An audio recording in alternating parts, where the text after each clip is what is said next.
Hurricane Hugo will hit the city of Charleston between 12 midnight and 1:30 the coming morning. Devastation. It's going to be extremely serious.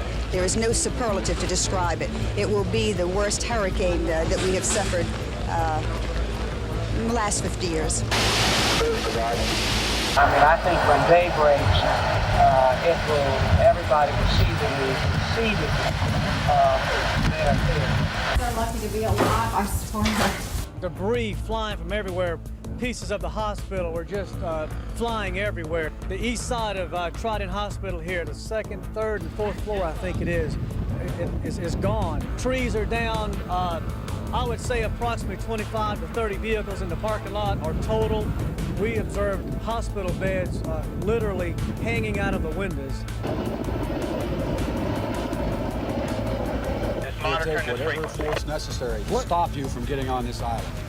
Come on, shoot my ass. Put him down, put him down, put him down. It was crazy.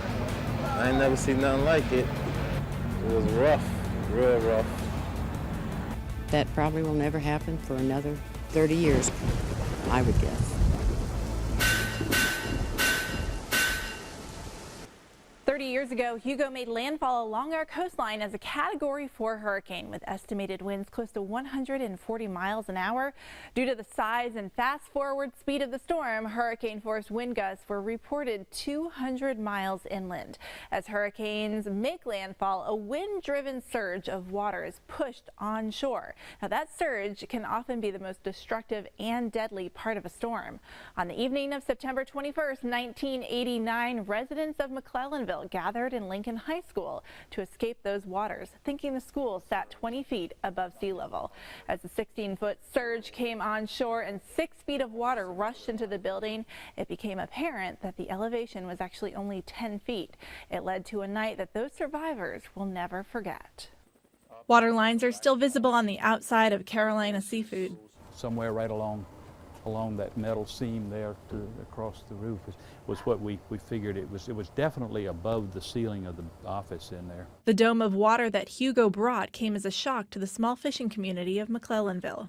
I guess I wasn't really even thinking about what it was going to do to us as a village and as a community. Rutledge Leland was the mayor 30 years ago and still holds that title today. He, along with most residents, stayed put as the hurricane made landfall. We got really bad between 8, 9, 10 o'clock along in there, and then started dying down. We thought it was about over, but at about 10 o'clock the water started coming through the air conditioner ducts. Many residents took refuge in Lincoln High School, including Savani Edie and her family.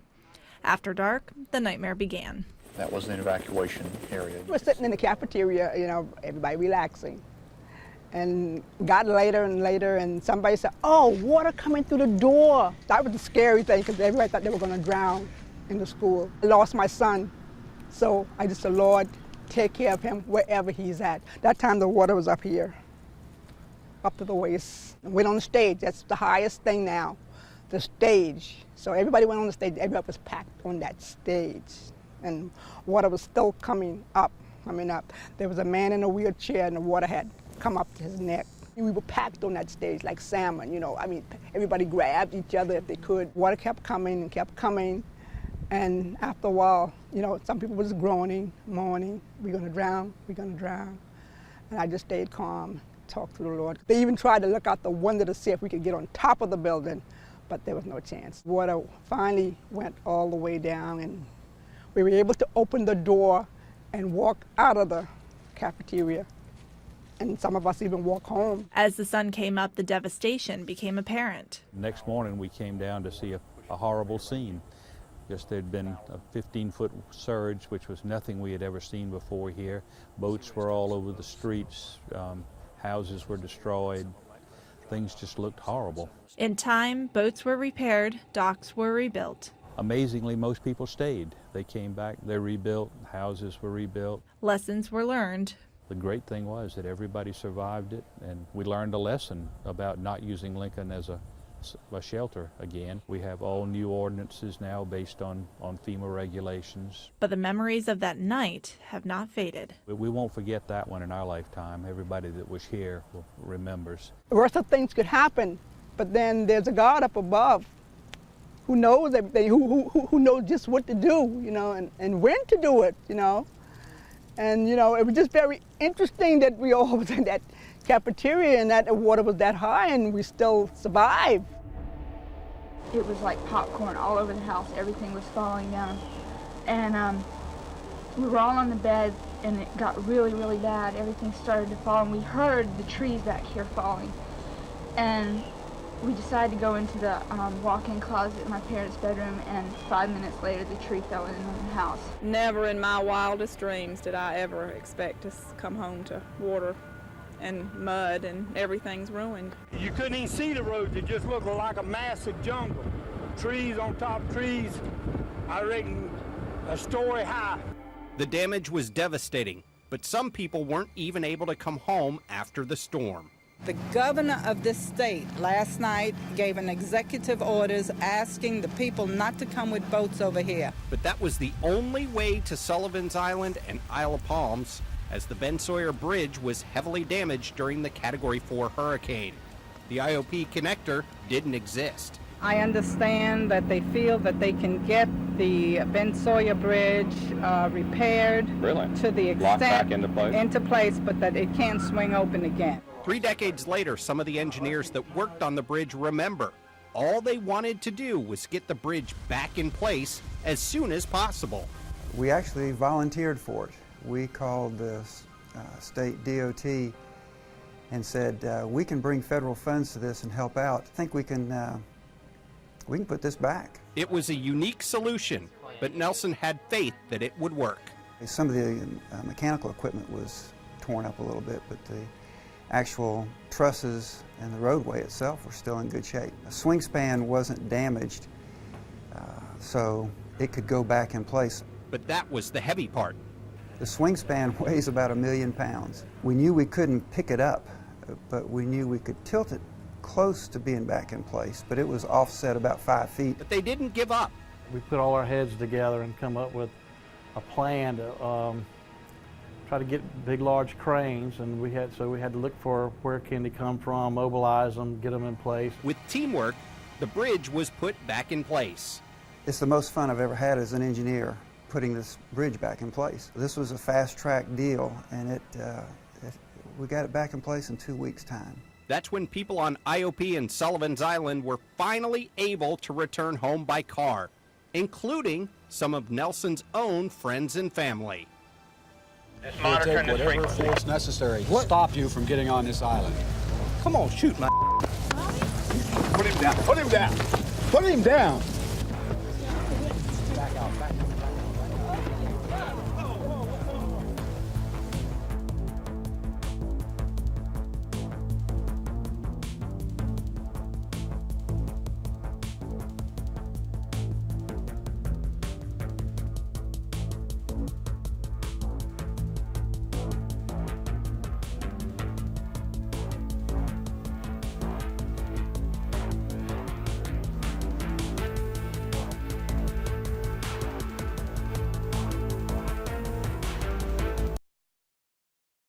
Hugo was a storm that not only changed Charleston, but most of the Lowcountry as well. I remember going home after Hugo. We rode our bikes through parts of Kiowa to get to our house. There were trees down everywhere. This is what it looked like on part of the Kiowa Island Parkway.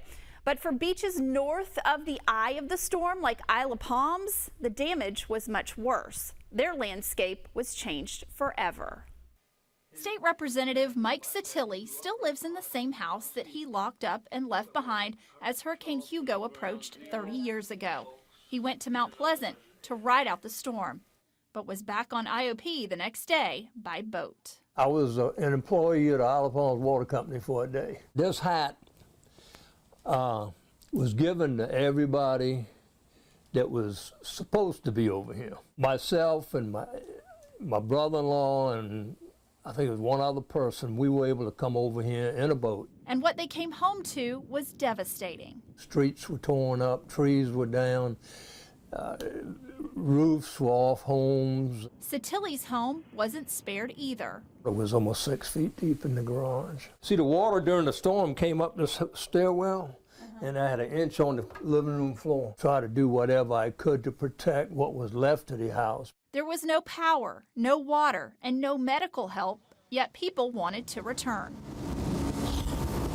Some were just determined to get on the island any way they wanted. They just were going to come on the island, and they're not going to let us stop. This made Don Lubert's job difficult. Come on, shoot my And this one guy said to me, "You know me, you've written me traffic citations before, you know I'm a resident and I'm coming on." And I told him, you know, "No, you're not." And it got into a physical confrontation.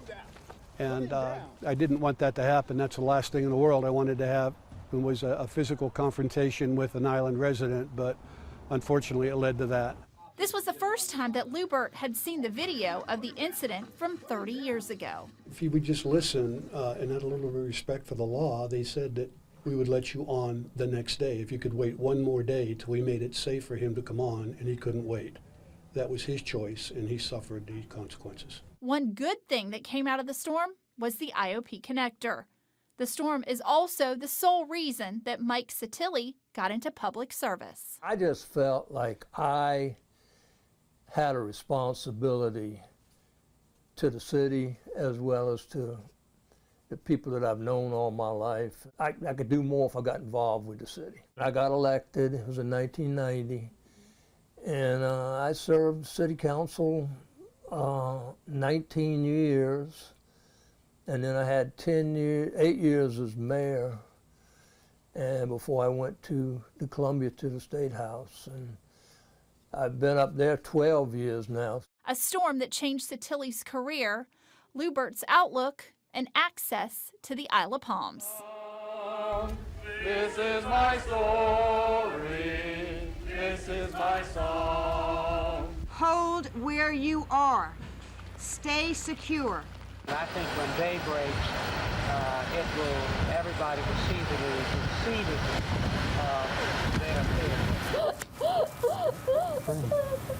It was a shock to me to see the island like this.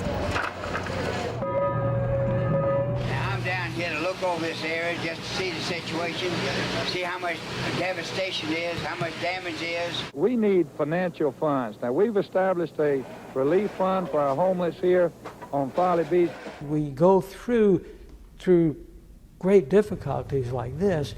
The goodness and generosity of the human spirit comes to the fore. We had to attend to something more difficult than we ever thought we'd have to. We still had the most precious thing, which is a gift of life.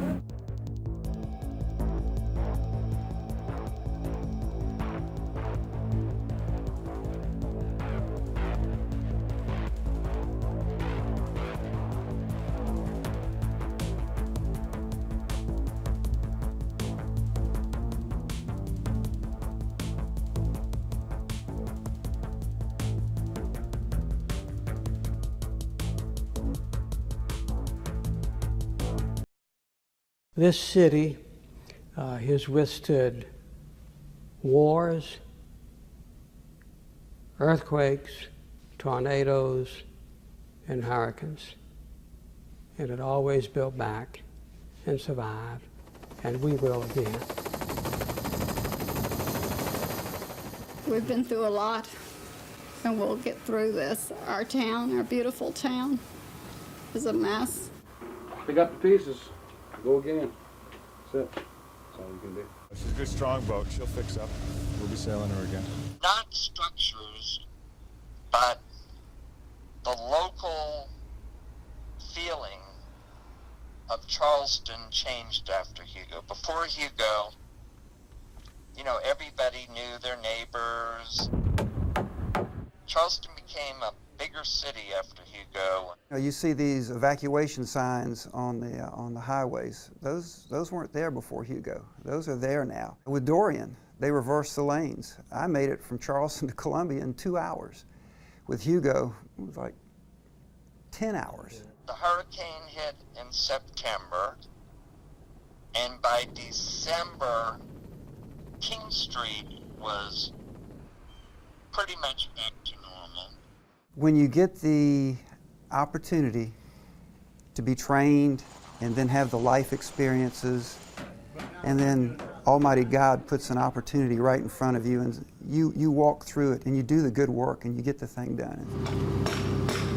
Charlestonians and neighbors and friends, all joined hands, and we rebuilt the city. For one Mount Pleasant fifth grader, Hurricane Hugo would set the stage for a career helping others prepare for future storms. I think it was Wednesday afternoon, or they released midday, so people could start preparing and evacuating. And then Thursday we were out of school, so Dad already had like the house boarded up and prepared, and then had emergency kits together. As Hugo strengthened, the family decided to seek shelter in the cramped stairwell of the Seabrook building at Mount Pleasant's Presbyterian Church. There was a couch that we had that was right here. My brother and sister and I slept on the couch. And then Dad was walking around the church the entire time. So I don't think he really slept any. As Hugo made landfall that evening, Coates remembered the ferocity of the storm.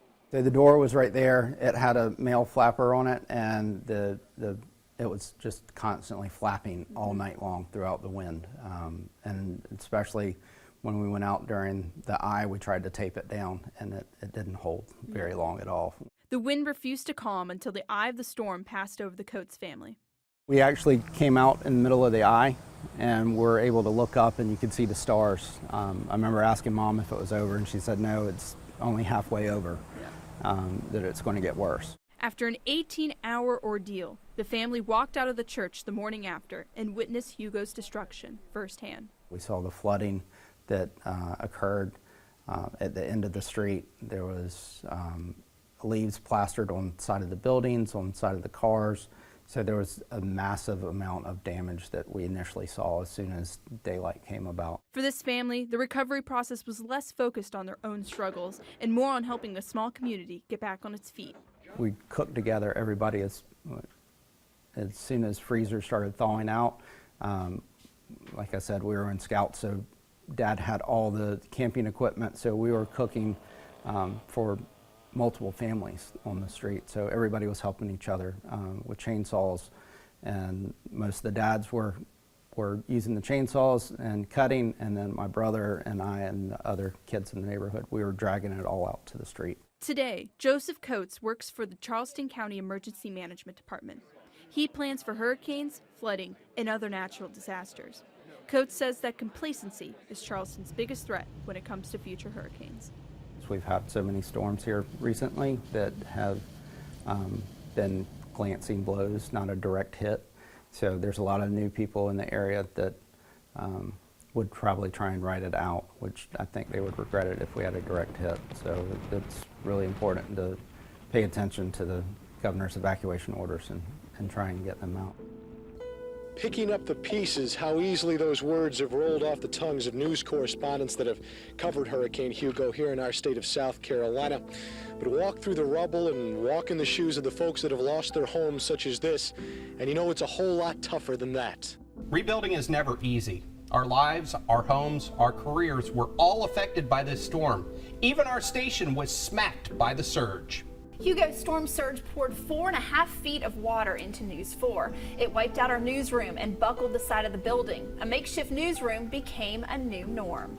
The superhuman effort on the part of a very dedicated staff who's worked day and night and working under really a disadvantaged situation in that we're split in 3 places in what used to be our broadcast center and the transmitter in Allendale and here at this storefront in Lowcountry Plaza in Mount Pleasant. But in any event, we're salvaging what we can to temporarily pull it back together, and I know we will. The Lowcountry faced adversity. There were 2 options, to move forward or to go back. We chose to salvage what was left and move on from there. We will continue to work for you through any natural disaster to keep you and your families safe. It's what we do here at ABC News 4. No hype, just the facts. We track storms.